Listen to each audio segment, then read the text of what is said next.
Good morning, everybody. Hello, this is Imelda. And this is Madeline. And we're starting by reading the Society News for Friday, the 4th of May. On Tuesday, the strollers will be meeting for a circular stroll around Corbett Road and Play Street Lane in Ryde. The minibus will be leaving Millbrook House at 9:15. They will meet for coffee at the Busy Bee Cafe at approximately 10:40, and the walk will set off from Pound Mead in Ryde. Lunch will follow afterwards at the Fleming Arms in Binstead just after midday. The Ryde Swimming Group are also meeting on Tuesday the 8th at the Waterside Pool. The pool is closed to the public whilst the group swims. There are male and female volunteers to help you get in and out of the pool, as well as lifeguards to ensure your safety. To join the group, please call the Society first to notify us of your swimming ability. The weekly coffee morning will be held at Millbrook House this Wednesday, the 9th of May.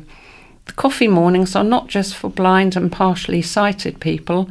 Anybody can come along and have a cup of coffee or tea, as well as a piece of cake. We will also be holding the low vision drop-in between 10 a.m. and 12 noon on Wednesday the 9th of May. This is a weekly event to allow you to view and try out the low vision equipment we have at the Society without the need for an appointment. The Wednesday social group will be meeting at 2 p.m. in Millbrook House.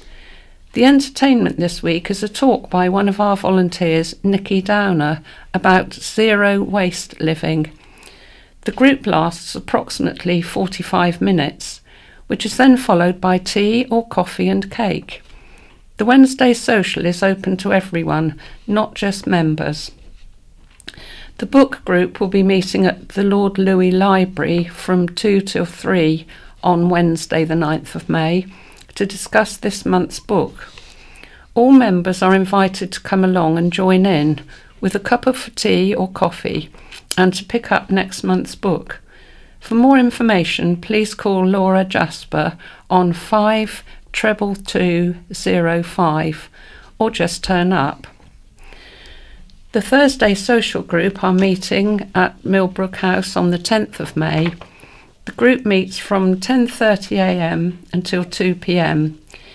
You can join in with conversation and knit if you wish. Then later in the afternoon, volunteers come in and read to the group from different topics. Any other news? On the morning of the 1st of May, Sky is undertaking a major revamp of its TV guide, which means many channels will be assigned new channel numbers. Sky users do not need to rescan or retune. Once the new channel numbers are live, your box will automatically adjust. Your recordings and series links won't be affected, according to Sky. There's also more information on Sky Channel 100. Changes are being made to the way some channels are broadcast on Freeview. You may need to retune your TV equipment to continuing watching programs when these take place in your area. If you need help with this, or retuning doesn't restore your channels, see below or call the Freeview Advice Line free on 0808 100 0288. You may be eligible for free in-home support, including aerial work if needed. Laura will be at Aspire in Ryde on Monday the 14th of May between 10 a.m. and 12 noon for the Ask at Aspire drop-in session.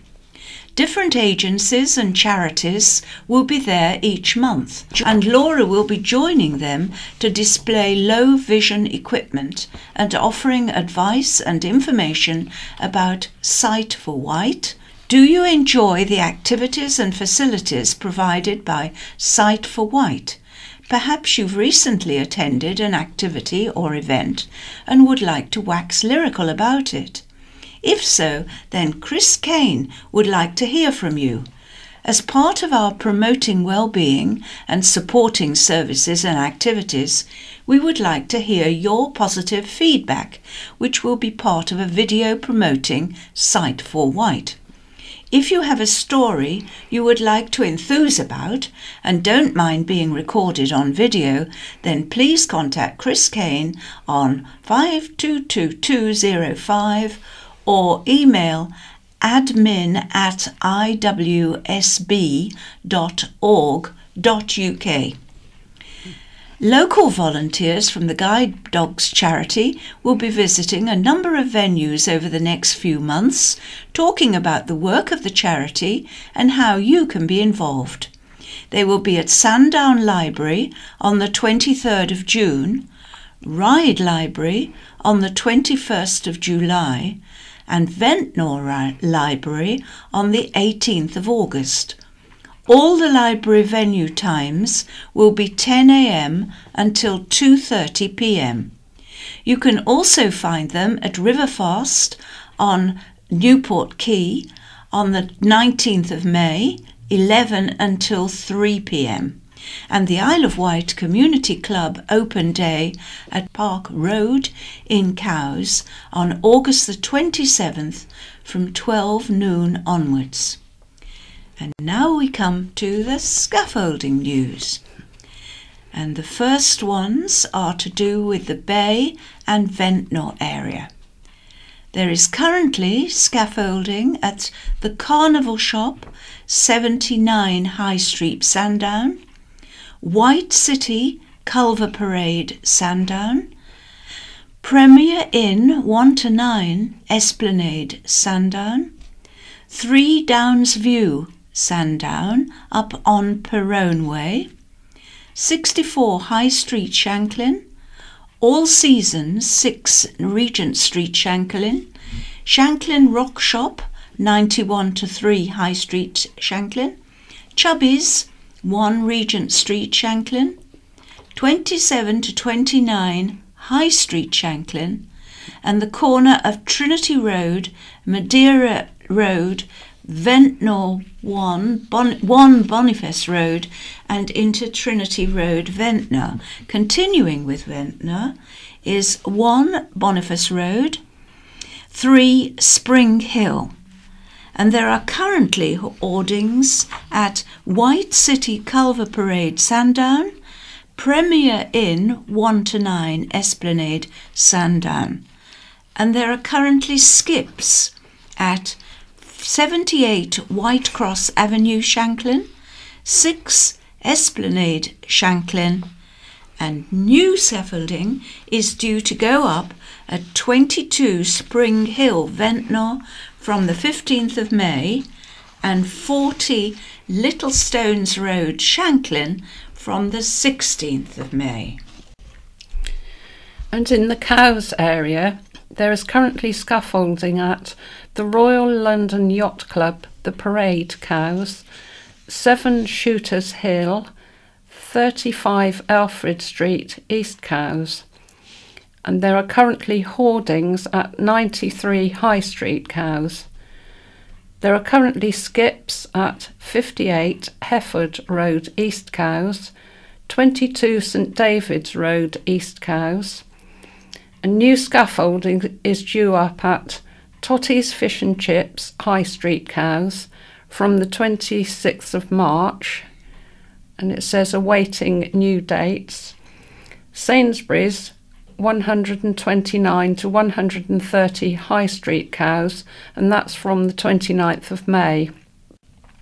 In the Newport area, there is currently scaffolding at Brystone Viaduct, Military Road, Brystone, 18 Lugley Street, Newport, the Waverley, 2 Clatterford Road, Newport, Stotesbury's Fish and Chips, 43 St James Street, Newport, Domino's, St James Street, Newport, 7 St Thomas's Square, Newport. And there are currently skips at 1 Park Close, Newport, the turning area at Chapel Close, Newport. And there is a cherry picker at Body Shop 52 High Street, and new scaffolding is due up at 42 Trafalgar Road, Newport, from the 14th of May. And in the Ryde area, there is currently scaffolding at Rectory Mansion, 1 Key Lane, Brading, Ada 55 Union Street, Ryde, Clinton Cards, High Street, Ryde, White's Fish and Chips, 41 to 42 High Street, Ryde, St James's Church, Market Street, Ryde, 26 George Street, Ryde. And there are currently skips at 4 South Street, Ryde, Sand Cove, Pier Road, Seaview, Rock Cliff, Circular Road, Seaview, and there's a cherry picker at the Codfather, 2 George Street, Ryde. New scaffolding is due up at 11 John Street, Ryde, from the 17th of May, and the Colonnade, Lynn Street, Ryde, from the 21st of May. And new skips are due at 2 Cornwall Street, Ryde, on the 24th of May. West Wight area, there is currently scaffolding at Memorial Hall, Avenue Road, Freshwater, Patch Computer Shop, 139 School Green Road, Freshwater, and On the Rocks, Bridge Street, Yarmouth, and there are currently skips at 4 Queen's Terrace, Queen's Road, Freshby. There is new scaffolding due up at Holdings and Old Post Office, Key Street, Yarmouth, from the 4th of June. And finally here, 2 weeks in touch. In touch in this week's episode, special school eye tests and a buggy innovation. Children with learning disabilities are 28 times more likely to develop sight problems than those in the general population. But a report from the charity See Ability is warning that the current regime of eye testing is failing them. We hear from a mother who describes the difficulty of testing a child with learning disabilities and the difference that funding for tests in the familiar surroundings of her school has made.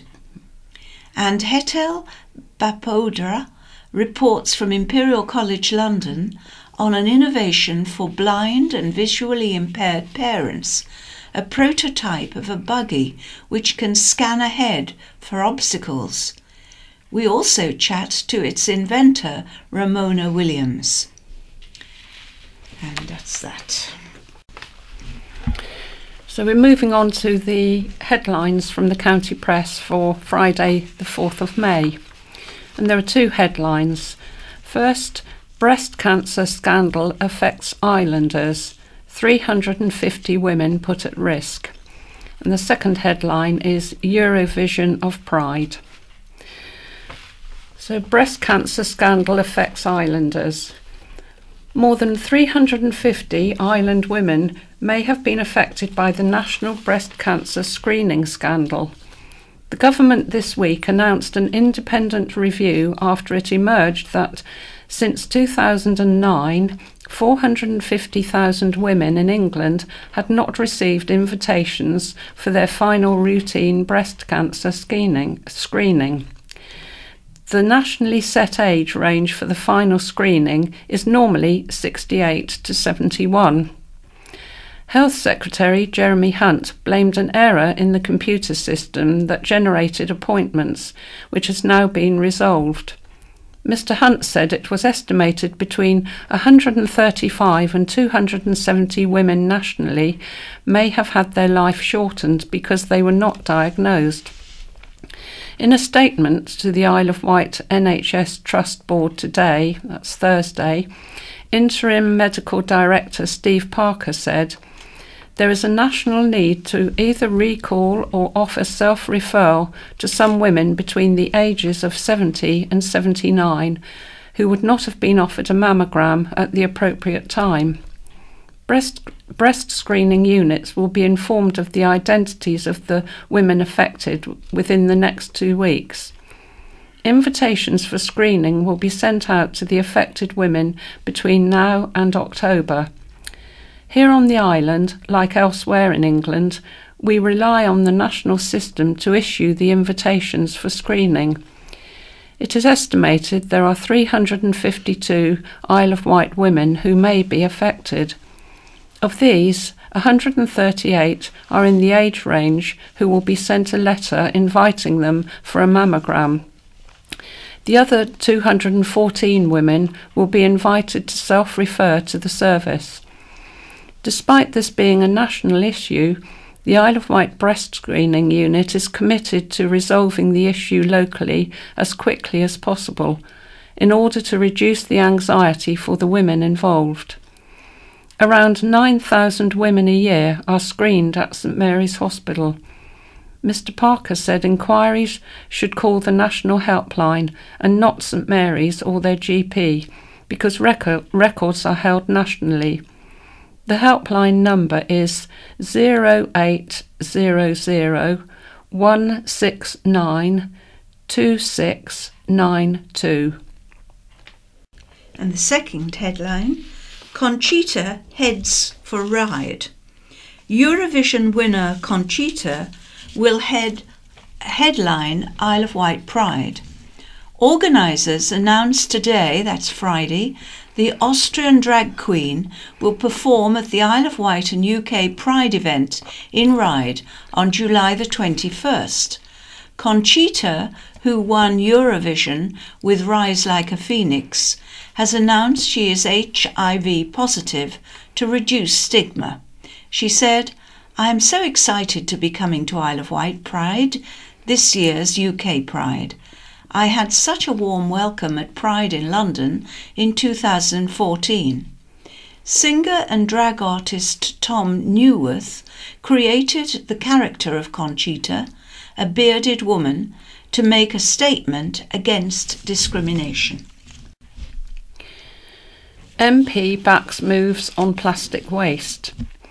The government is launching a consultation on banning single-use plastic straws, cotton bud stems and stirrers in England. Island MP Bob Seeley has welcomed the move, announced by Environment Secretary Michael Gove. Mr Seeley said, "This is very welcome news and very much moves the government's agenda forward on how to tackle plastic pollution in the oceans. We have already introduced a charge for plastic bags, which has cut use substantially. There is a ban on plastic microbeads and a consultation on introducing a deposit return scheme for drinks containers in England is in hand. So much progress is being made. I certainly agree with the Prime Minister when she said plastic waste was one of the greatest environmental challenges facing the world. Nationally and on the Isle of Wight, we need to tackle it, and I hope residents contribute to the consultation. It is estimated 8.5 billion plastic straws are thrown away in the UK every year. Woman 43 drove drunk to get a better phone signal. Armed response police were flagged down by a motorist concerned about the poor driving of a woman who later refused to give a breath test. Shop assistant Margaret Lewis, 43, of School Green Lane, Freshwater, admitting failing to cooperate with a breath test, failing to provide a specimen, and driving without insurance when she has appeared before island magistrates. Officers were stopped by an off-duty paramedic at St George's Way, Newport, on April the 3rd. She had been following a car and was concerned the driver was drunk. Police found Lewis sitting half in the driver's seat. Asked if she had been drinking, Lewis replied, "Yes, I have a lot." Police said Lewis had slurred speech and glazed eyes. An officer attempted to give her a roadside breath test, but she refused. She was taken to Newport Police Station but refused to give a specimen. Lewis has been convicted for drink driving in 2012. Oscar Vincent said his client had received an urgent message from her daughter in New Wales, who had had an asthma attack. Lewis had been drinking in Thorness and drove to get a better phone signal. He said, "This was not a standard police vehicle. It was an armed response vehicle. She recalls being stopped by police officers and saw officers packing handguns and went into a state of anxiety. She is now remorseful." Lewis received an 18-month community order and 200 hours unpaid work. She was disqualified from driving for 3 years and told to pay costs of £85 and an £85 surcharge. Now Fat Cow is Slimming Queen. If anyone knows the secret to keeping slim, it's Kim Street. Kim, 47, who has maintained a weight loss of 4 stone 7 pounds for more than 18 years, has been named Slimming World's top target consultant for 2018. Her Slimming World journey began in 1999 after she received abuse from a family friend in the street and decided to tackle her weight. She said, "In my late 20s, I found myself in an unhealthy relationship which left me feeling useless and lonely. I turned to food for comfort and the weight crept on. I was horrified to be called a fat cow in the street by a so-called family friend, but I had to admit that I wasn't happy with my weight. My 30th birthday was looming and it was a wake-up call. When my friend suggested we join Slimming World, I knew the timing was right." Kim of Whitwell was terrified she would have to announce her weight to everyone in an AA style, "Hi, I'm Kim and I weigh" speech, but instead she received a warm welcome and made lifelong friends. After an array of failed diets, Kim's biggest fear was failing to shed the pounds and being left feeling as if she had let herself and everyone around her down again. When I first heard about Slimming World's plan, it seemed too good to be true. I couldn't believe I could eat pasta, potatoes and chocolate and still lose weight.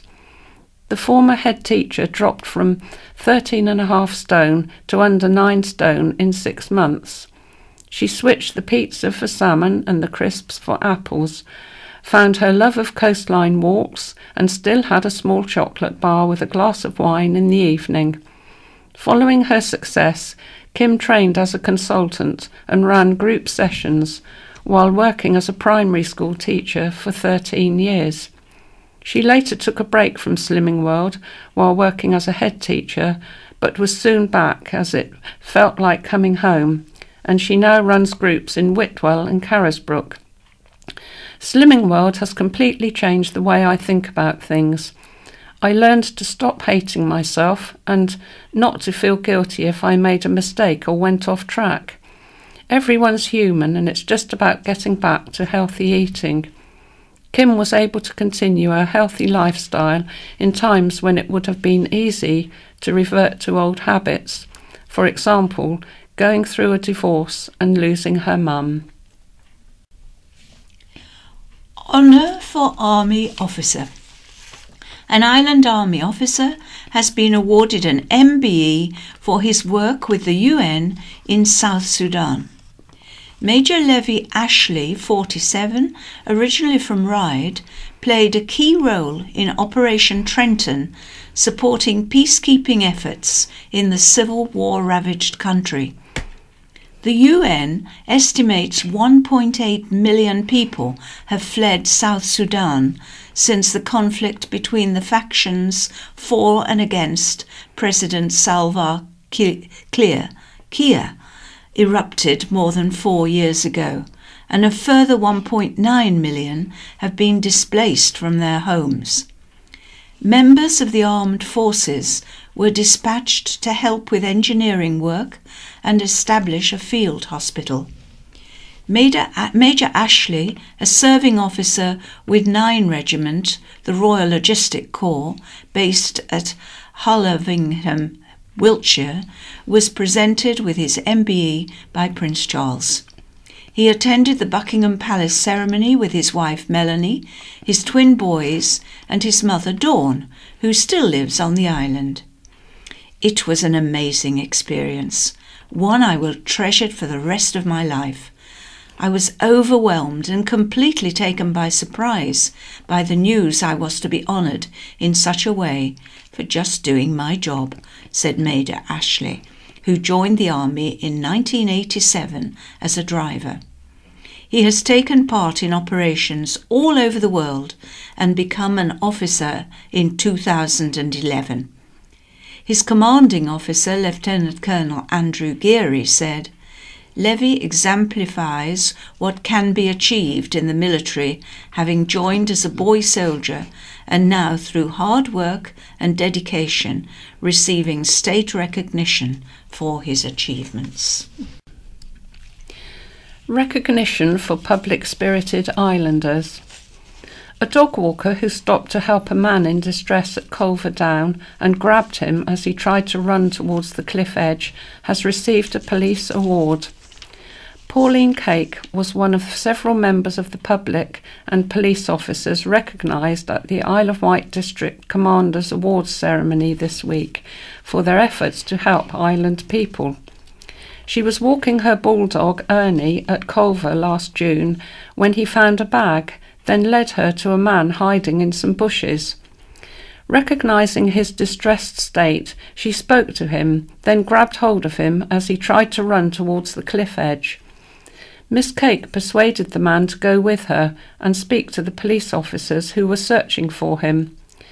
Superintendent Sarah Jackson, who presented the awards at Newport Congregational Church on Tuesday, said, "I'm delighted we have taken this opportunity to recognise the hard work and achievements of my officers and members of the police family, but I think the contributions made by members of the public have been just as important in keeping our community safe."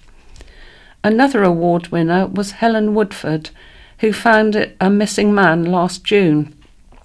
The 82-year-old man, who suffered from dementia, had gone missing during a trip to the island with his family. Following a police appeal, Miss Wood decided to go out and look for him. She found him in Bembridge and called the police. He was returned to his family safe and well. Awards were presented to PC Justin Pringle for his commitment to neighbourhood policing and Sergeant Kevin Butcher and Detention Officer Gary Thorne for their work helping young people in custody. Superintendent Jackson said, "It's important to recognise we do not work in isolation. The partnership approach taken by officers, including PC Pringle, PC Butcher and DO Thorne, who have given up their free time to help young people, is at the heart of successfully ensuring positive outcomes for members of the public we come into contact with. Each recipient of these awards should be proud of their achievements. I'd like to personally thank each and every one of them for their contribution to the community on the Isle of Wight."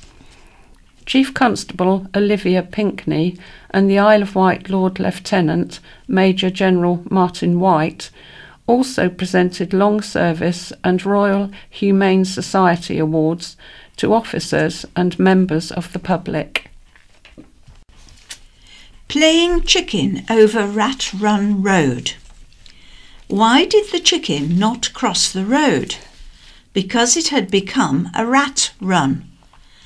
Elderly residents of Medina Court, Newport, took to the streets again last Friday to demand a zebra crossing be put in place on a road they claim has become a dangerous rat run. Two donned chicken and rat hats to emphasise just how dangerous they believe the road is. The long-running saga began when a through road was built connecting Foxes Road near Salisbury with Mill Street. and elderly residents living in Medina Court claim they have to play chicken with the traffic when they cross the road and are demanding a new zebra crossing is built there before someone is killed. Medina Court's manager Louise Burns said, "We want a crossing at the end of Mill Street. When they opened up the junction at the top of Fox's Road, it turned into a three-way junction. Cars just go zooming up Fox's Road." She added, "We have had the Isle of Wight Council Highways Department said we need to have 240 or more cars per hour to warrant a crossing. We have done our own survey and the lowest amount we recorded was 266 cars per hour." Joy Miller, 70, said she'd nearly been knocked down by a car. "They just don't slow down," she said. Another resident, John Nash, said, "I've had 2 or 3 near misses. My wife is almost terrified to go out." Bomb squad alerted. A Royal Navy bomb squad was called over to the Isle of Wight to safely dispose of confiscated fireworks. Police had arrested a teenager in Shanklin just before 10 p.m. last Friday after he was stopped and searched. The 19-year-old was later released without charge but remains under investigation for offences, including possessing an offensive weapon in a public place, a police spokesman has said. A number of items, including fireworks, were later seized at an address in North Road, Shanklin, and had to be disposed of by specialist teams, the police spokesman said. Ben's Imperial March into the Cold. As if walking to Paris in full Star Wars stormtrooper armour wasn't tough enough, Island fundraiser Ben Allen and his team have encountered a new challenge: ice-cold rain and sleet.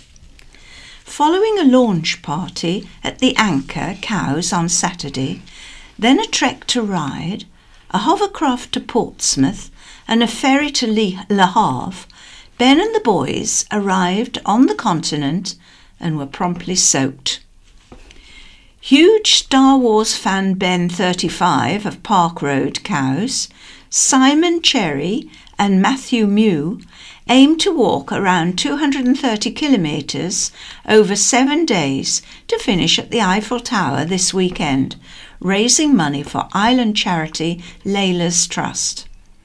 The fundraiser has been dubbed Ben's Imperial March 2, after the first saw them walking from the island to London, raising almost £7,000 for the Joe Ellis Trust.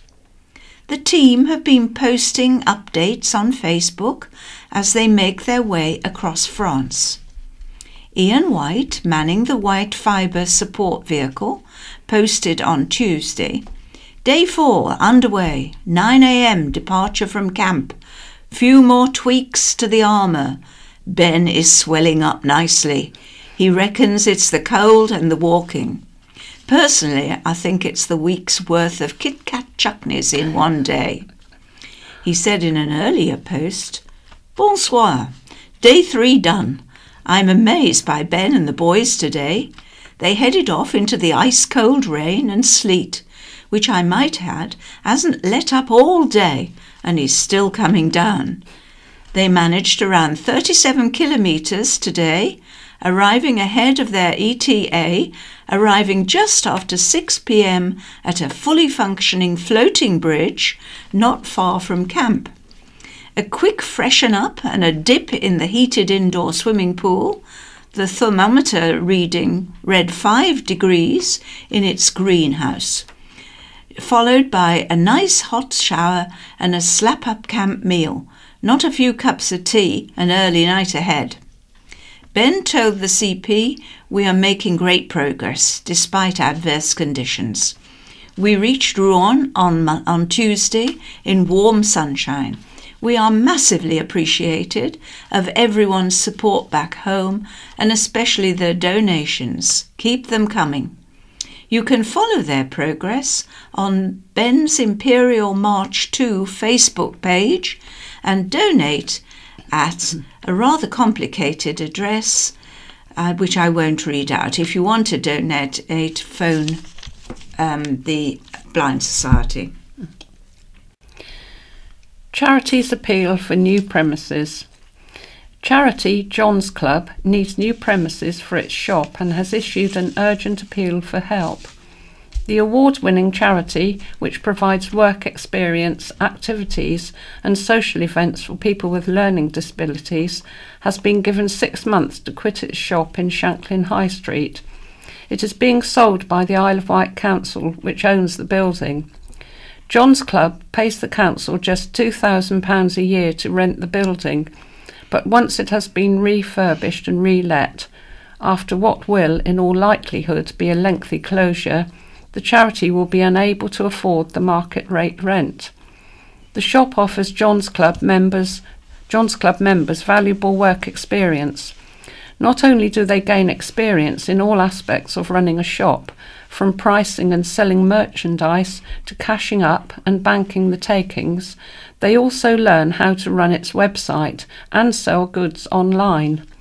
The charity has appealed to anyone with premises to let at a similarly cheap rate or knows of any suitable premises to get in touch. Founder John Phillips, 63, said, "We have very little money and no other options. The club has always wanted its own building, but with a lack of funds and no government help, it's just impossible. John's Club helps so many people of all ages. It is a vital project on the island and has survived the past 25 years. Our shop is an amazing addition, offering opportunities to our members, providing a small income for the club and helping the community. Every person who volunteers in the shop gets so much out of it. It gives our members a sense of worth because they are giving something back to the community. John's Club, which has around 150 members who use its services, does not receive council funding and relies entirely on grants and donations. Its income was $72,000 last year, all of which was reinvested into the charity. It is run almost entirely by people with learning difficulties and disabilities. Anyone with offers of help can call the charity on 862 165 or visit the John's Club Isle of Wight Facebook page. MP spy allegation.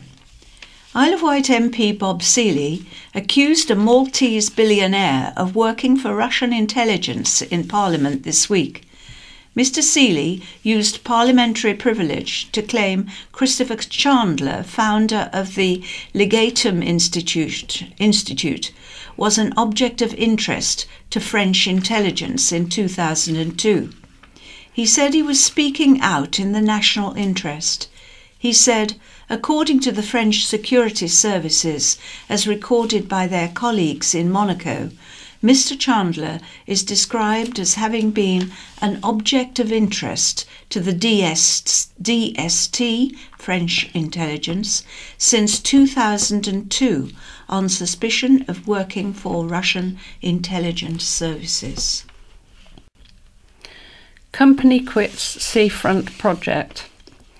Prime seafront land near Ryde has been abandoned by developers over a decade since it was first boarded up.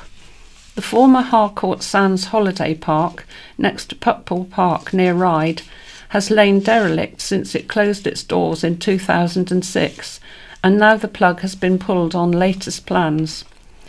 Developers Zero C declined to comment this week, but there is no reference to the site on its website where future developments are listed. The land is believed to be owned by a London-based company and had been a project since around 2012 for developers Zero C, most known for its work at Prince Charles' groundbreaking urban development, Poundbury, near Dorchester. No reason has been given for the change in situation. Consultation with the public took place in 2012, and planning permission was granted in 2015 for 128 residential dwellings, alongside a tourism proposal that would comprise either a 63-bed hotel or 15 holiday units. The Isle of Wight Council named the site as one of its key strategic regeneration sites in December 2016. Ryde Mayor Councillor Henry Adams said it was an important development for Ryde and Seaview, as well as the island as a whole. It's an absolute disgrace and it has gone on for years. It's an embarrassment for Ryde and Seaview, he said. The developers promised all sorts of wonders for it, but it has just been neglected. Councillor Wayne Whittle, Isle of Wight Council Cabinet Member for Regeneration and Business Development, is also a Ryde business owner. He said, "I think the days of holiday camps are gone, and over the years no one seemed interested in the hotel element on this site. But I have no idea why this development hasn't happened. I would like to see housing there, as it would be a nice spot to live. By just being empty, it is affecting all the businesses in Ryde. As a council, we need to put pressure on, even if we do a compulsory purchase and do it ourselves. We should be looking at bringing derelict buildings into use, because left like this, it is a decaying mess. The site closed in 2006 and suffered a major fire in 2007. Chris Ashman, Isle of Wight Council lead for regeneration, said, "The Isle of Wight Council regeneration team will seek to support the landowner in identifying other potential development partners." Osborne's fruiting orange tree is something special. An orange tree planted 16 years ago at Osborne House has borne fruit for the first time. Thanks to last year's warm summer and careful tendering by the English Heritage team at Queen Victoria's Island's seaside retreat, the tree, a variety called Bergamote de Versailles, has produced a crop of more than 50 oranges. It has been grown in the walled garden to replicate one grown by Queen Victoria more than a century ago. Orange trees cannot usually be grown outside in the UK, but due to the island's warmer climate, this one has thrived. Head gardener Toby Beasley said, "Osborne and the Isle of Wight have such a great climate for gardening. It gives us a chance to grow a whole range of plants you wouldn't be able to grow in other parts of the country. But to have an orange growing outside all year round and now fruiting is something special. Visitors can see the tree, but shouldn't eat the fruit. The oranges are too sour. The variety is traditionally used to make perfume, with bergamot oil extracted from the rind and used as a base for eau de cologne." Island bottom of Adult Care League. Residential care services on the Isle of Wight have been ranked worst in the country again. The island was ranked 47 out of 47 for its residential, nursing and home care services, based on Care Quality Commission inspection ratings. Just 2/3 of the services were rated good or outstanding, with 1/3 requiring improvement. One service was rated inadequate. This is compared with 92% and 8% respectively in Cambridgeshire, which sits at the top of the table. The island was ranked worst for care home services, 38th for nursing homes, 42nd for home care agencies, but 4th for supported living. The last time the Isle of Wight was at the bottom of the table was in December 2015. Care services then climbed to 5th worst in the country before slipping back down the table.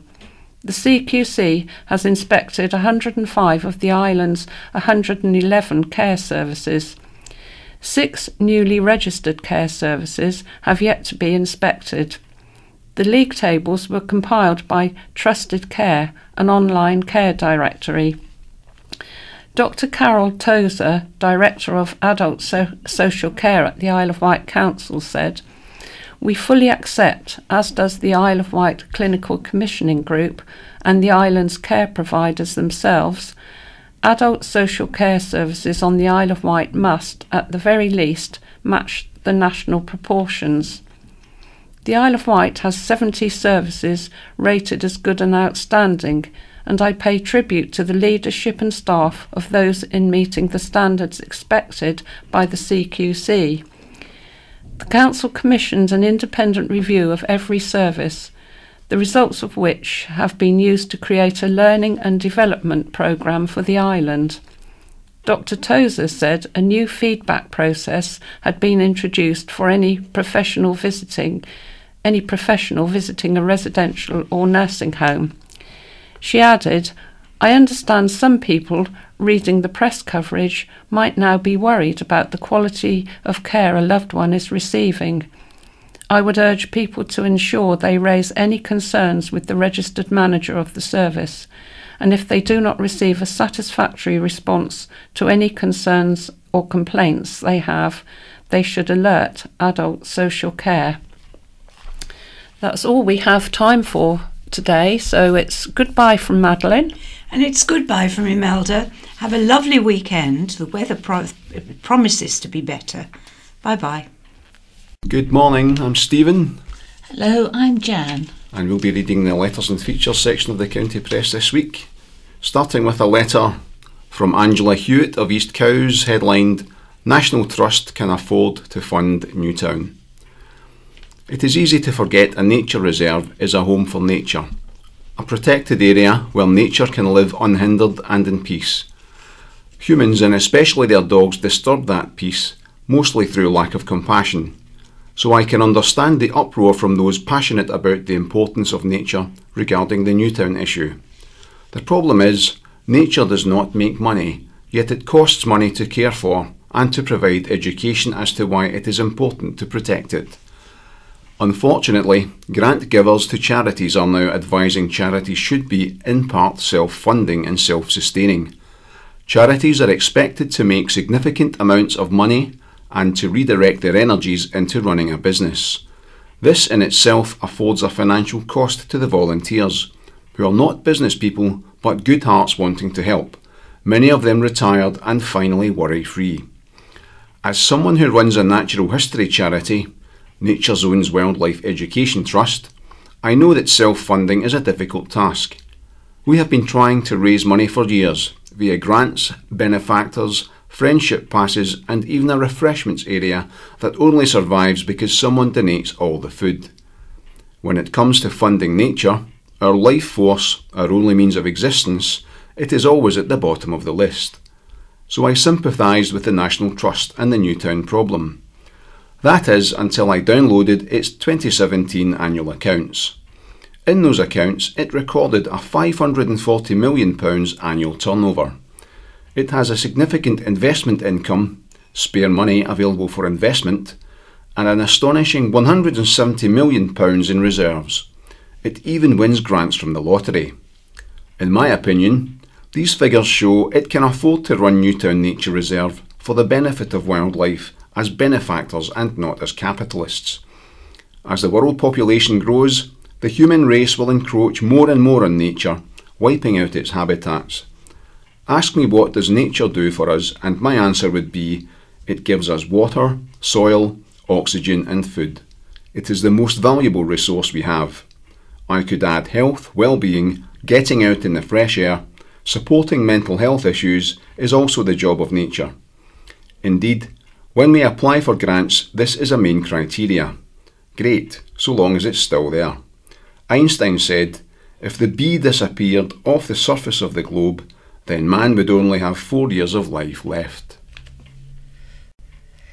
And moving on, from Simon Rhodes of Knighton. We are indeed fortunate to live in a very beautiful place, but we are poorly served by a council whose depths of incompetence and stupidity stagger all reasonable folk. Hardly a week passes without another breathtaking, snort-inducing example of addle-brained thinking being reported by the county press.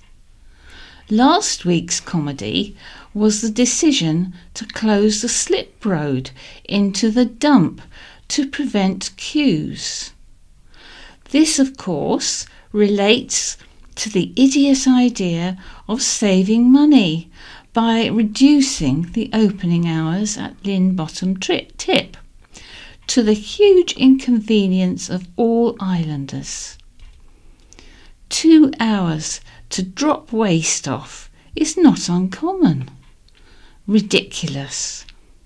And the obvious consequence will be an increase in fly tipping, congestion, pollution, etc., and all to save less than £100,000 per year.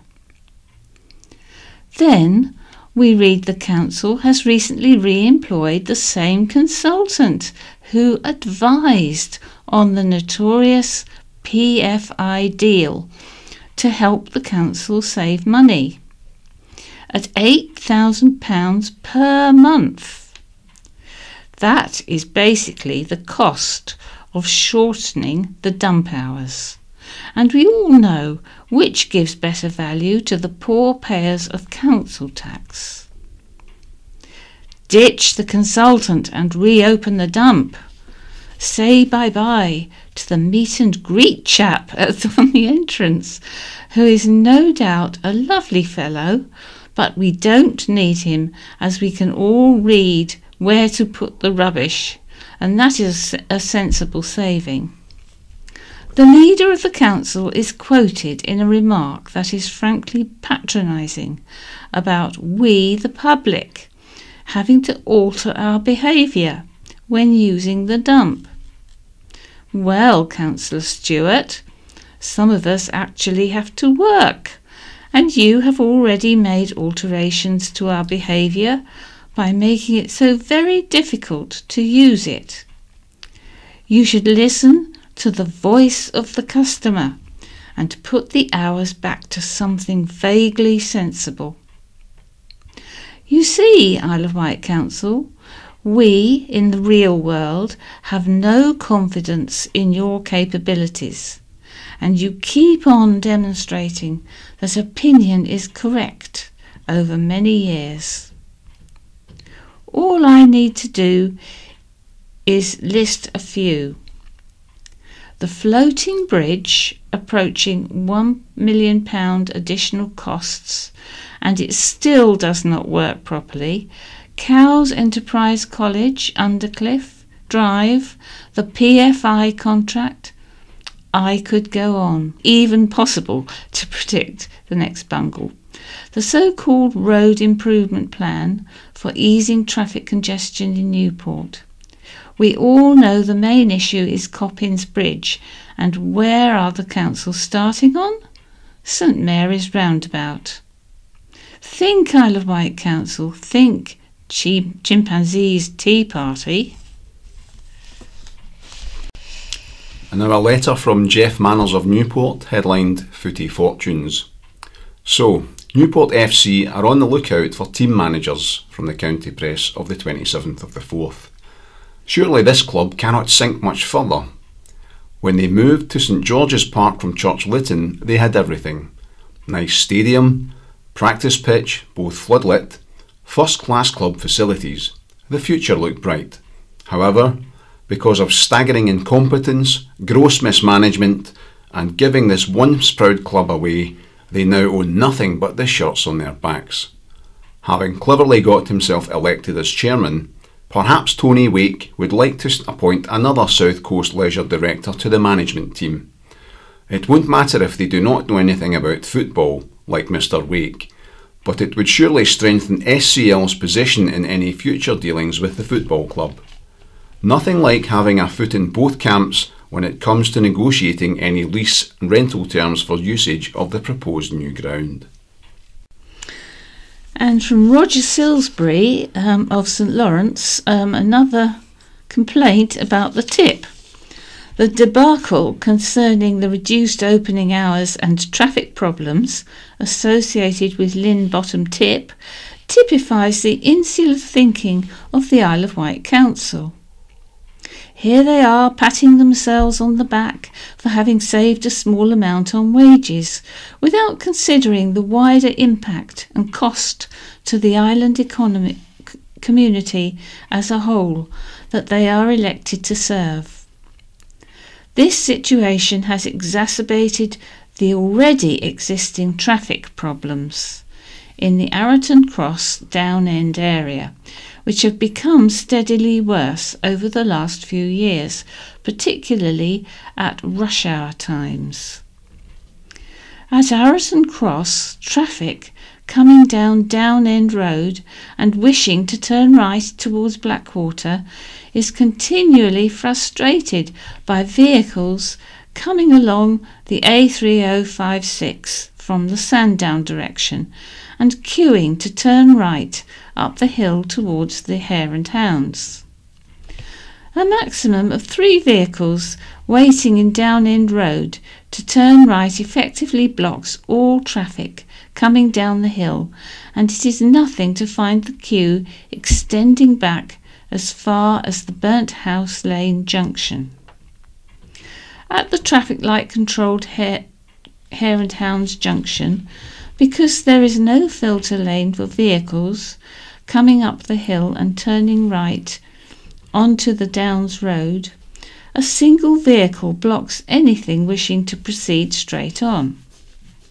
Again, queues build up, which often extend right back down the hill almost to Arreton Cross. The number of man-hours of drivers queuing in Down End Road in both directions must be quite considerable, not to mention the likelihood of ferry traffic for both Fishbourne and East Cowes risking missing their bookings, and Southern Vectis Route 8 being seriously affected. The effect of pollution of this number of vehicles idling should be another major consideration. Some 2 years ago, I contacted both the Isle of Wight Council and Island Roads, suggesting ways of mitigating these problems. At Arreton Cross, install a mini roundabout, thus giving each approach an equal opportunity to negotiate the junction.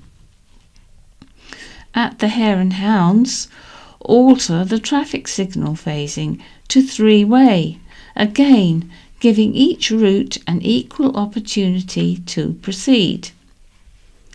While these 2 simple and low-cost ideas will not entirely remove delays at the busiest times, they would eradicate the frustration many drivers feel at what are unnecessary obstructions to traffic flow. The effect outside the busiest periods would be negligible compared to the current situation. The responses to my suggestions were for both parties to pass the buck, saying it was the other's responsibility. Result: status quo and nothing done. And now a letter from W.H. Bromwich of Cowes, headlined Hospital Deaths. In the wake of more than 12% of patient deaths at St Mary's being associated with a serious incident, I find Interim Medical Director Steve Parker's comments that the level of serious incidents reported was comparable with other trusts and that deaths were not necessarily unavoidable somewhat complacent and insensitive. Yes, Mr. Parker, we will all pass over at some point. The issue is many would rather not die prematurely as a result of serious failings in our one and only island hospital. 20 deaths connected with a serious incident between September and December is more than one a week, a serious problem which requires urgently addressing. And who cut down hedgerow destroying birds' nests? This is from Gillian Williams of Sandown. I regularly use a bridleway between Sandown Airport and Borth Wood, running up the side of Cheverton Copse Caravan Park, and actually on its land. To my horror, last week I found a hedgerow along this right-of-way had been hacked down to a few miserable spindly twigs. Most days I pass this way and love to hear the house sparrows that nest there. They are very social birds and like to nest together. This was a special place for them, as nationwide their population has halved since the 1970s, and they are now red listed as a species of high conservation concern. I telephoned the Isle of Wight Council to see if the Rights of Way Department had been responsible for cutting back the hedge, but they assured me they would not do this during the summer months when birds are nesting. I then visited the Cheverton Copse campsite and reported it to the receptionist and found a groundsman who informed me that a man from the council had cut it back. Back to the council, and a very helpful receptionist looked into the matter for me. They again reiterated they would not have cut back the hedge at this time of the year, and suggested I contact the police to report it as a wildlife crime.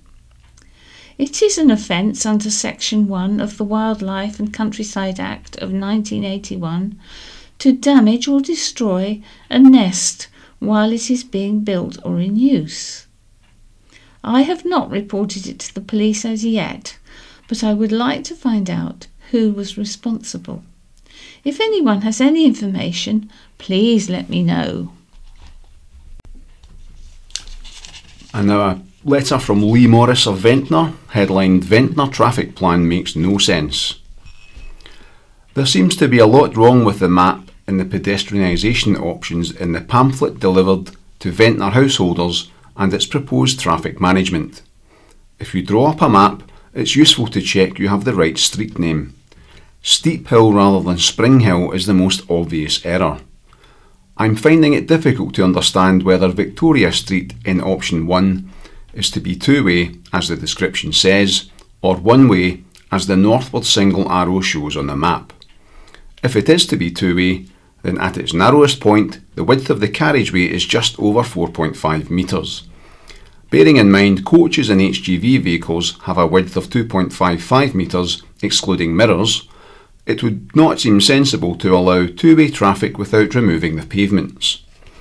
It should also be noted that in Albert Street, the narrowest point is adjacent to the pharmacy, which would also preclude it being used as a two-carriageway, mooted in option 2 as a possible alternative.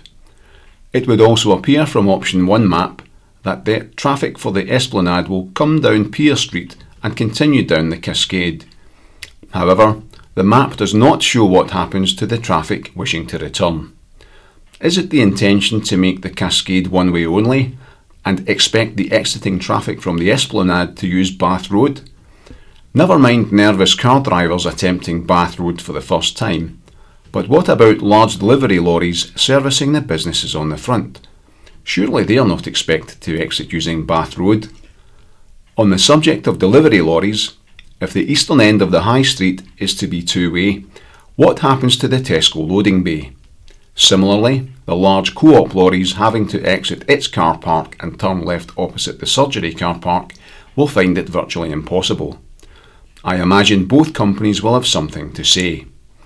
On the traffic question alone, the scheme has no merit, and factor in the removal of car parking spaces from the High Street and possibly Albert Street and Victoria Street, depending which option is chosen, does a great disservice to the disabled and infirm, who need to access the shops within easy walking distance and who do not want to pay the increased car parking charges in the central car park. Concentration by Ventnor Town Council on real issues, such as more accessible public conveniences and pressure on owners of eyesore properties to improve them, would better serve the residents of this great town. And this is the letter of the week, and it's from Brian Crawford of Totland Bay. I appreciate the point that may cause Guardian readers and BBC aficionados to spontaneously combust. But I cannot agree with Terry Hax's point of view that most people view Donald Trump as loathsome, arrogant, ignorant, corrupt, dangerous, and a total disgrace.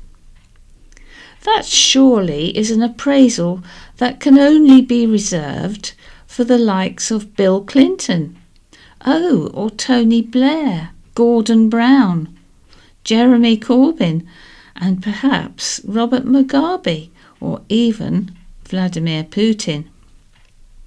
Donald Trump has, at least, and so far successfully, faced down Russian and North Korean aggression and China's blatant abuse of international trading protocols. He is also doing what he said he would do when he was running for president. Another political disgrace? And now the looking back column, starting 100 years ago on May the 4th, 1918. An island officer serving on the Western Front wrote to his parents to wish them a perfect Easter. He said, "I feel I must send my love and every good and perfect wish for Easter. Picture a piece of open ground sandwiched between shell-battered houses. In the forefront, a little knot of men standing around singing their favourite old hymns." Following a surplus of butter produced on the island, the Food Committee were told under no circumstances could the rationing scheme be suspended. Instead, mainland districts with a lack of butter should be sought. And 75 years ago, an Ireland Land Army girl, Audrey Ruth Allen, was killed in an accident with a farm tractor at New Barn Farm, Shorewell. She was driving the tractor while working at Buckham Manor when it overturned and crossed a sharp incline. And HMS Winchester, veteran of 2 wars, celebrated her 25th birthday.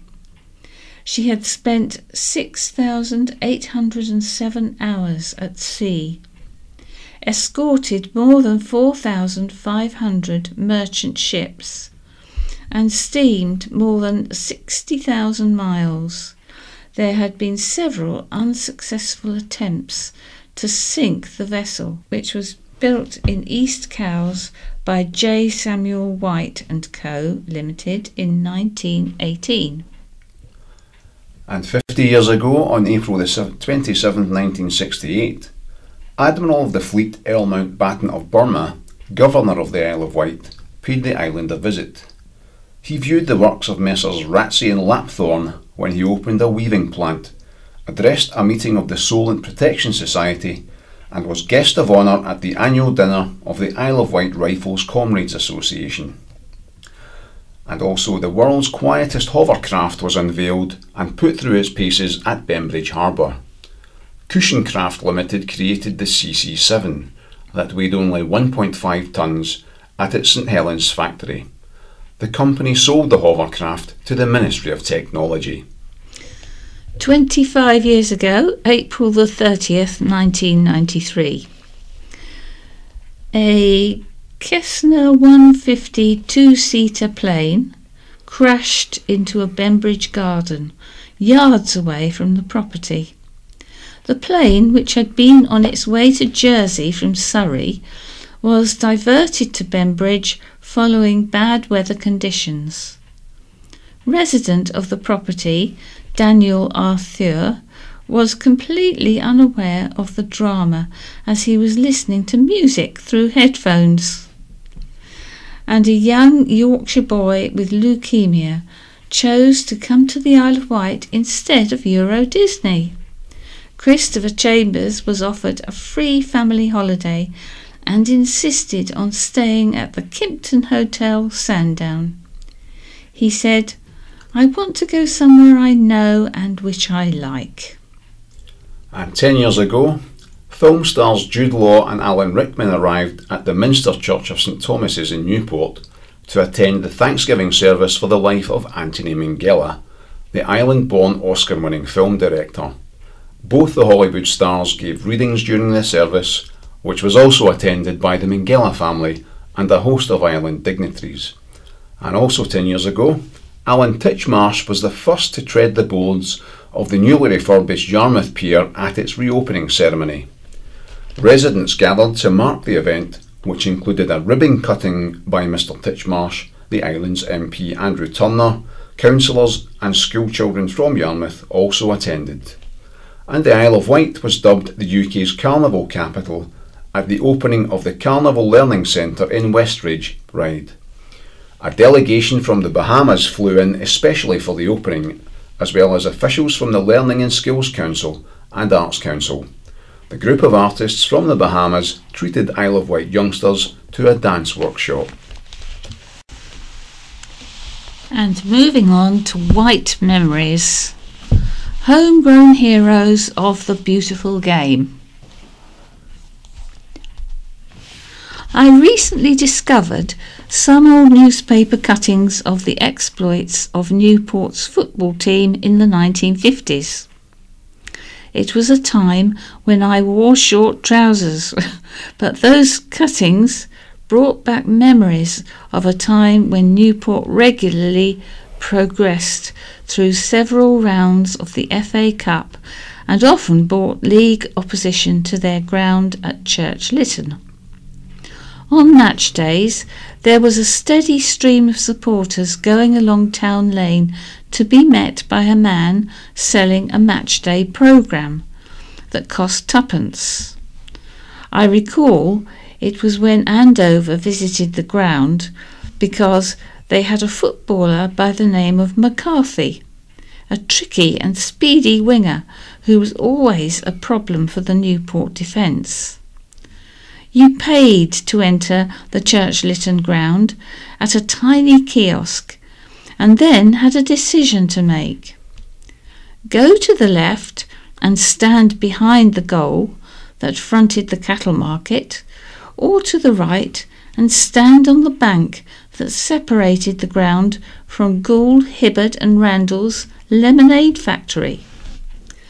All the players were my heroes, be it Alan Brown, a diminutive full-back who would resort to amputation at the hip to stop his winger, to Paddy O'Connor, another tiny man who would have written a book on the art of diving to gain a penalty, while Johnny Mitchell was a skillful winger.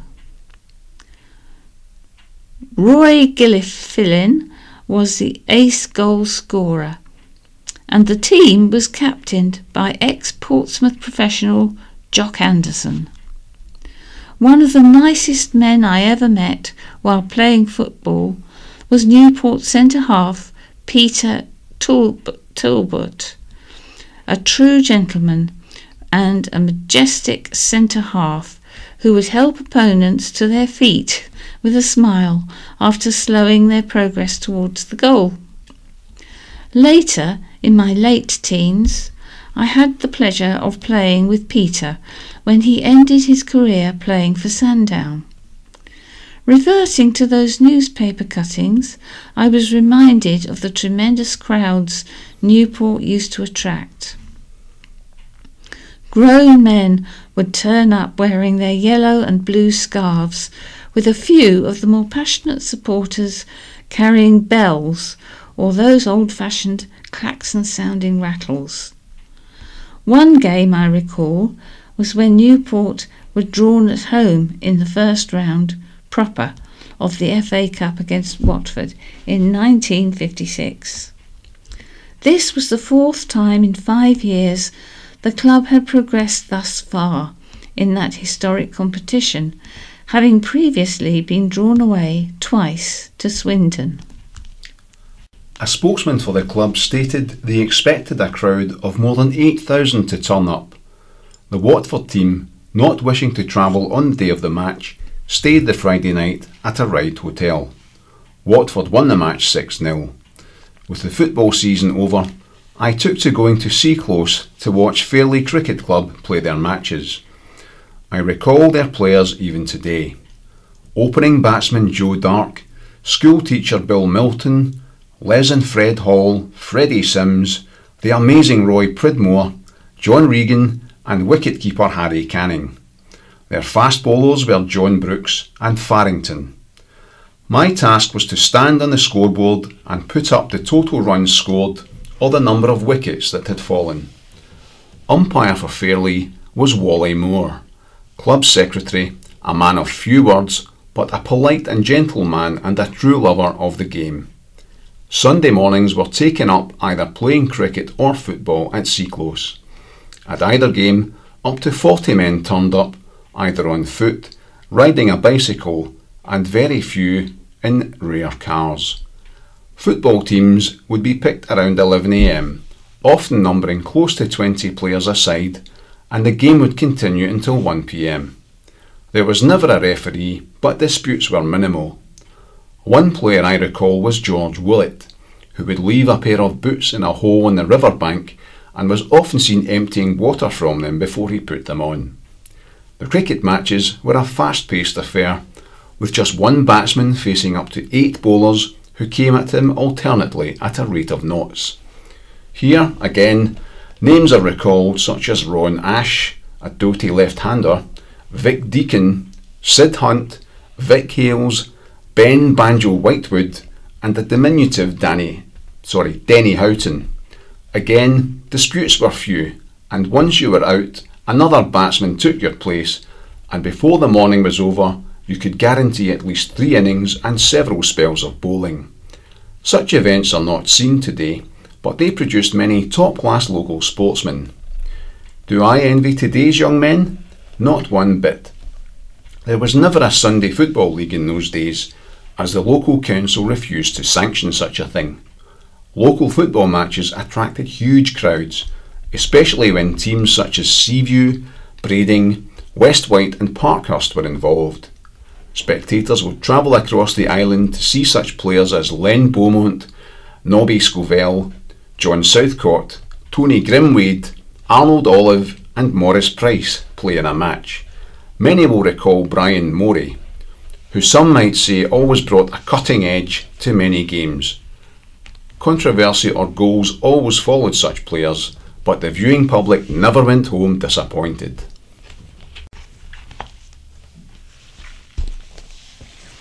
And now, my view, the reason our beds are bare, says Cat James. A butterfly flaps its wings in New Mexico and causes a hurricane in China. Or so the introduction to chaos theory goes. Or, to put it another way, a mainland baby boomer votes for more austerity, resulting in cash-strapped island resorts having no spring bedding plants.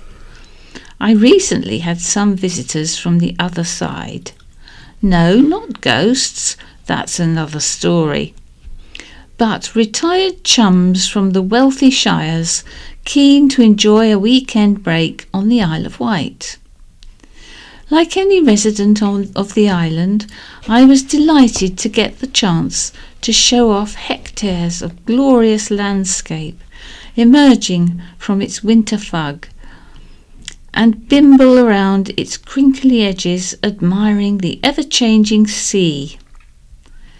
I guess I see the county through rose-tinted glasses, as I found myself indignant and affronted by my guest's brutal appraisal. In with the left hook. Aren't the roads terrible? Followed by the knockout punch. Sandown, what a dump! I caught myself harumphing. Admittedly, Sandown is unlikely to return to the glory days of the mid-20th century bucket and spade brigade. Yet, thanks to EU legislation, its bathing waters will undoubtedly be cleaner now than back in the polluted 1950s. And somehow the town's faded charm is the acme of quintessential British seaside experience, which can be found the nation over. Shabby and tired, yet still holding up its head despite years of underinvestment and competition from foreign resorts, which deliver reliable sunshine via cheap flights. But let's not look at what's not there. Let's have a gander at what is. That giant hole on the esplanade is evidence of a construction of a new hotel. Wight City is being demolished and the area regenerated. Heck, even the roads, which were as pockmarked as the moon, are gradually being resurfaced. But really, anybody who cast their vote for more austerity politics because they swallowed fake news about lefties burning piles of money funding lesbian cooperatives can't then moan the Isle of Wight's public toilets are closed. You did that, you, with your irrational fear of a decent socialist society and reluctance to support others through fair taxation. The fate of Sandown and the wider Wight could be almost a textbook definition of the tragedy of the commons, where individual users act independently according to their own self-interest, behaving contrary to the common good of all users by depleting or spoiling that resource through their collective action. The way we vote can have far more debilitating consequences than a lack of spring flowers in the Isle of Wight's municipal beds.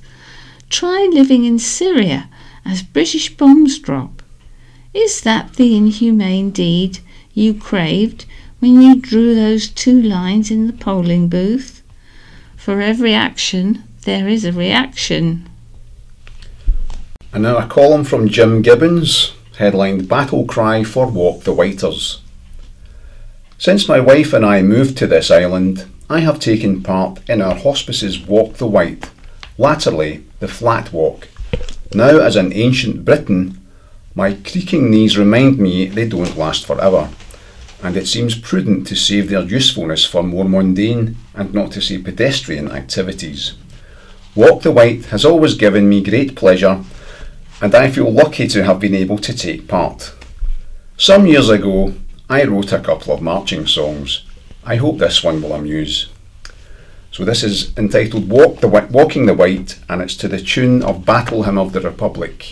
And I'm not going to inflict me singing on your ears, so I shall just read it out. The airfield near Bembridge is the starting point for us. The transport's been provided, so we get there by the bus. The first half mile is smooth and flat, so what is all the fuss? We just go strolling on. Glory, glory, hallelujah. Glory, glory, hallelujah. Glory, glory, hallelujah. We just go strolling on. The steep climb up to Culver Down jolts sleepy ones awake. The first time walkers feel it's all a terrible mistake. Thank God it's just a short slope. Is the rest a piece of cake? We'll see as we march on. The kindly folk of Brading all come out to cheer us on. It's too soon to sit and drink a cup of tea and eat a scone. We have many times as far to go, so far as we have gone, so we go pushing on. The Carisbrooke Assembly is an animated scene, walkers starting, walkers stopping through the field of verdant green. Greeting friends, comparing notes of where we're going, where we've been, then rested, we move on. My companion jabs me in the ribs and points and gasps out, look, There's a long white trail a-winding up the steep slope north of Brook. Climb up that, who me? I should have stayed at home and read a book, but we go trudging on. Freshwater Bay, I'm fed up and I think I've had my fill. That last climb was so daunting that it made me feel quite ill. Perhaps a lagger at the Albion will get me up the hill, and I'll go plodding on. And now we're on the last lap and the end's within our reach. It's downhill all the way to get to Allen Park and Beach.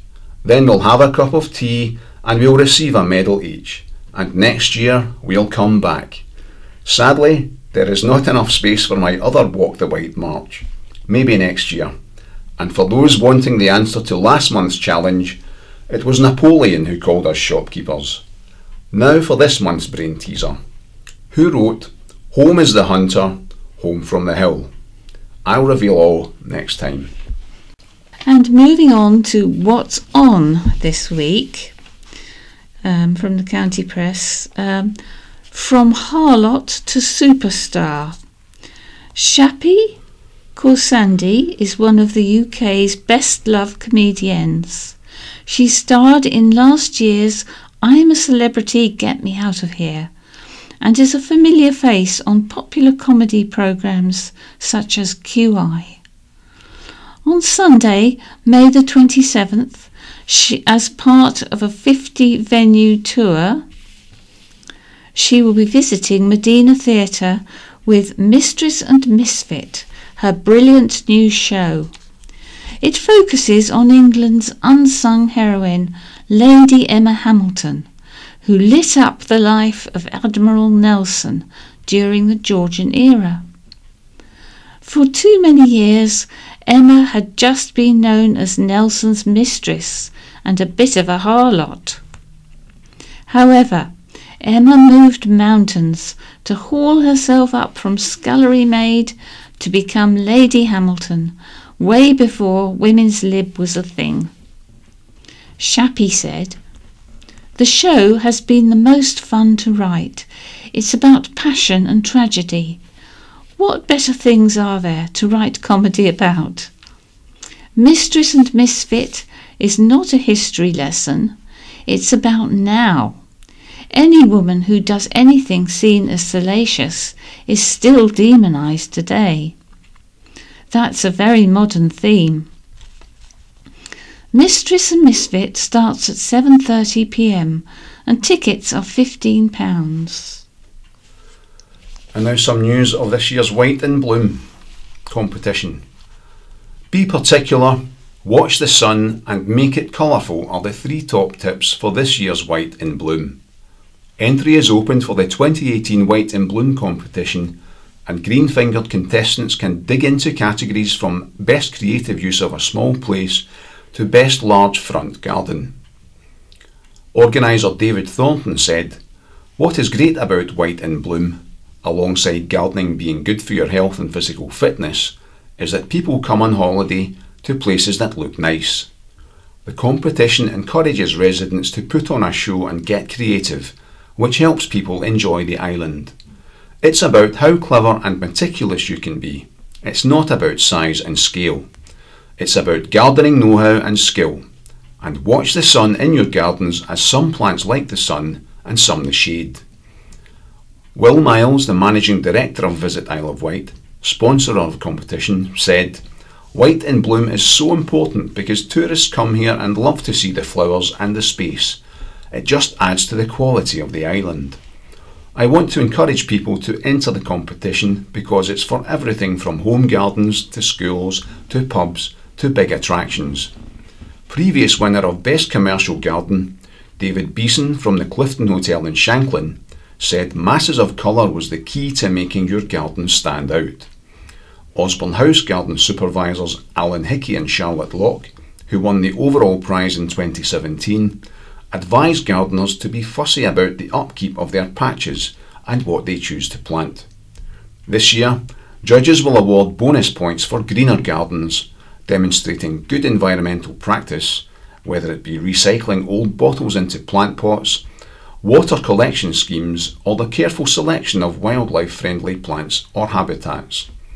At the launch in Red Funnel's Signature Lounge, Director of Art Ecology Ian Boyd presented his Natural History Museum in a box and a talk about gardening for wildlife. I want to push the idea that a garden can be lovely and also be heaving with wildlife. It's very easy to add biological value to your garden, and you can slowly but surely build an ecosystem.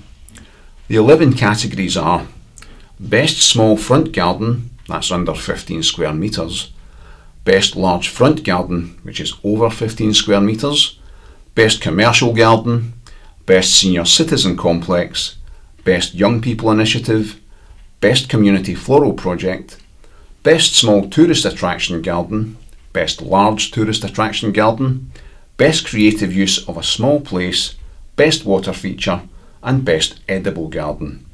Entry forms must be in by noon on Friday, June the 30th, by post or online at whiteandbloom.org. British scientist, author and broadcaster Jim Al-Khalili will be speaking at Ryde Castle on Wednesday on behalf of Isle of Wight humanists. Mr. Al-Khalili is a professor of physics at the University of Surrey, where he also holds a chair in the Public Engagement in Science. He will be exploring the topics of free will and determinism from a scientific perspective and discussing his personal journey into humanism. Having worked with companies such as the BBC and TED Talks, Mr. Al-Khalili talks about and explains complex and difficult topics with ease. Doors open at 6:45 for a 7 p.m. start with £3 entry. After the talk, there will be a book signing hosted by Waterstones. And that's all we have time for today. So I'll say goodbye from Jan. And it's goodbye from Stephen. Goodbye. This is the BBC. This is In Touch, the magazine programme for people like me who are blind or partially sighted. I'm Peter White. Thanks for downloading this week's edition. Good evening. Tonight, thousands of vulnerable children whose sight could be endangered by missing out on vital eye tests. In Touch has had first sight of a report calling for urgent action. And taking care of baby. An In Touch listener and mum has been road testing a smart baby buggy. OK, so I'm feeling 2 fabric tabs. I feel like there's little round circles where your fingers would be, is that right? Yeah. Yeah. OK, and they're vibrating. Ooh, OK. We'll be hearing more from Hetal later in the programme.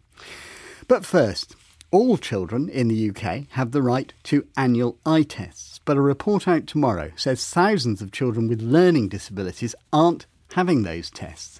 This is despite the fact that such children are almost 30 times more likely to develop serious eye problems than those in the general population.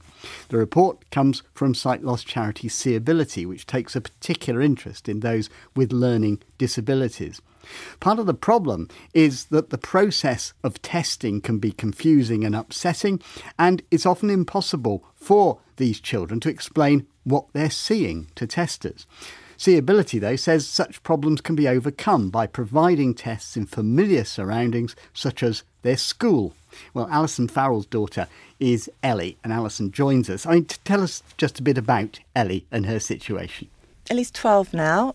She was contracted a virus before she was born called cytomegalovirus, and that stopped her brain from developing properly and has left her with all sorts of challenges, including the potential for her sight to deteriorate quite significantly. And as a result of all of her difficulties, she sees lots of specialists, including eye specialists. From when she was born, she's seen an eye specialist at a hospital to check that her eyes are healthy and her sight's not deteriorating. And what were the kind of problems you encountered when Ellie had eye tests? We would go to an eye clinic at our local hospital. In order to do that, I obviously have to take Ellie out of school, get to the hospital, find a place to park our wheelchair accessible vehicle, Ellie's a very clever girl. She knows when I'm picking her up from school that we're going somewhere that's probably not as much fun as school.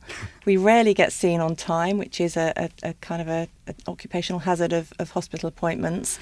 And she finds it very stressful because she knows that something is going to be happening that perhaps isn't particularly comfortable for her. And how does she react, and how does that affect the test? Well, it means she's not very cooperative. She's anxious, so she finds it hard to concentrate on what she's being asked to do. The doctors at the hospital are all great, but they don't know her very well. They don't build up a relationship with her because the doctors are different every time.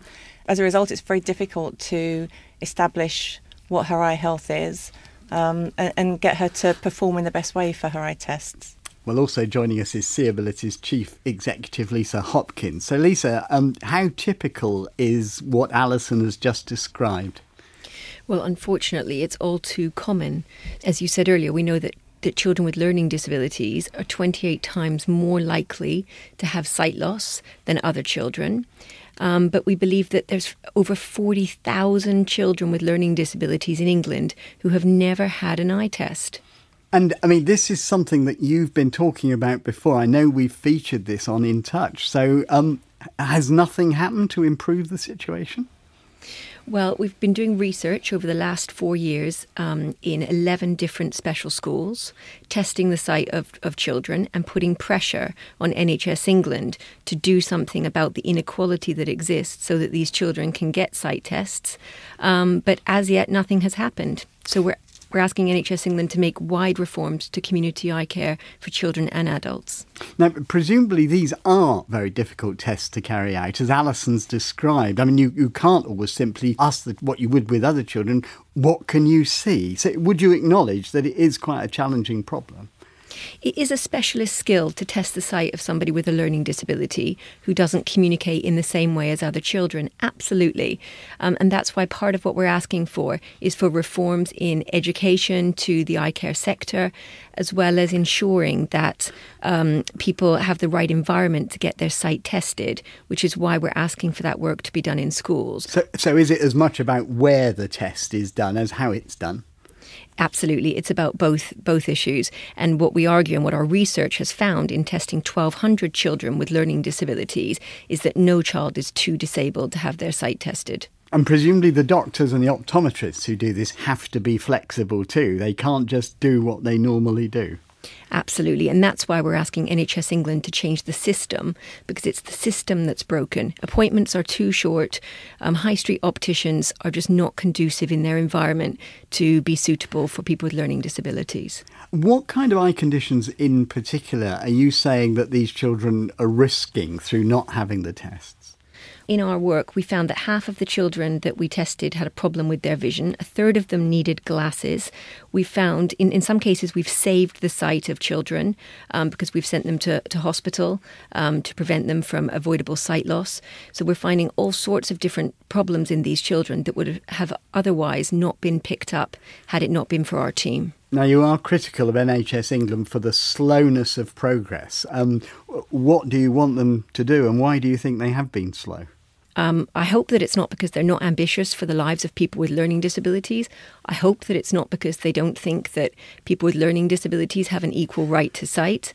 But what we're asking them to do is to make wide reforms in community eye care for children and adults with learning disabilities and introduce adjusted eye tests in special schools as a first step. And they've told us that they're working with you and the Department of Health and Social Care to look at how it can improve access to eye tests for adults and children with learning disabilities. And they say they are looking at the steps that need to be taken to provide a more consistent national service. So it does suggest that they accept that it is inconsistent.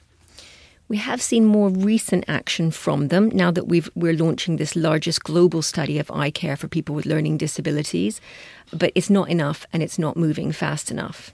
Let me just finally go back to Alison, because Alison, I think now Ellie has been having tests in school. What difference has that made? Gosh, it's really hard to convey how much difference it's made. So now Ellie, rather than having a half day out of school in a place that she finds frightening and makes her anxious, she maybe has half an hour out of her day in her school with a teacher with her, so somebody familiar is with her. The people looking at her eyes are people she's built up a relationship with now. And if she's having a bad 5 minutes, they just hop on to the next child and come back to her later. She's had her eyes tested in the classroom while she's doing other activities rather than disturb her. So it's just immeasurable, the difference that it's made. Alison Farrell, Lisa Hopkins, thank you both very much indeed. We've also been talking to the Scottish Government. They say that it's working to implement the recommendations of a review. These include funding to support optometrists carrying out eye examinations on children with learning disabilities. And the Welsh Government told us that it offers these children specialist units attached to mainstream, maintained special schools and independent schools. We've also talked to the Health and Social Care Board and the Public Health Agency in Northern Ireland. They say they're aware of the research and that they carry out many clinics in special schools. They also say they're developing guidance to provide autism-friendly environments in GPs and optometry practices. And now to a possible solution to a perennial problem for blind parents: how to transfer your baby safely from A to B. Resourceful mums and dads with a visual impairment have tried various techniques over the years. They've often told us about them. Some tow a pram or a pushchair behind them, often with the aid of a guide dog, though not always. And of course, there's always the papoose method of having the baby on your back. But the conventional solution of pushing your pram in front of you raises obvious problems. Well, now a visually impaired awareness trainer has taken her own solution along to the engineering department at Imperial College London and invited them to work on it for her. It's a smart buggy. It uses a phone-style camera to look ahead and send information to the hands of the pram pusher. Well, the prototype has been on display at the weekend, and Hetal Bapodra and her husband Will went to road test it for In Touch. I am 32 and I have two small children. I have a 5-year-old and a 21-month-old, a little boy and a little girl. I have no sight, well, no useful sight. I've got light and dark perception. I am a confident cane and a guide dog user. I've been pulling my buggy for the last 5 years. Well, that's what it feels like. I think I might have had a couple of months break, but I have a bad back, so I struggle to carry my children, so I've always had to rely on a buggy since they were tiny. Doggy. Call your doggy. My name's Will Toms, father of two. I'm looking forward to seeing the smart bug actually. I'm a bit of a nerd and I like anything smart, to be honest. Anything that's pushing forward accessibility for things we do in life. It's good that people are kind of looking into this sort of thing. The baby in the buggy at the moment is our little girl Nikita, so she is the one that would benefit the most from a smart buggy. So at the moment we use a buggy called Bugaboo Chameleon, which means that the handle can flip, so the small wheels that move are behind us and we can pull it. It's easier to pull that way. The options are very limited. It's very difficult to pull a buggy that has the stationary wheels at the back. This buggy was invented with Ramona Williams, who came up with the idea and approached Imperial College students to bring it to life. Okay, so I'm feeling 2 fabric tabs. I feel like there's little round circles where your fingers would be, is that right? Yeah. Yeah. Okay, and they're vibrating. Ooh, okay. With the pushchair Hetal, Yeah. the vibrating motors you could feel with your thumbs are for the front. Yeah. So if anything straight ahead of you. Yeah. And when your hands folded underneath the pushchair, Yeah. that's for the left or right.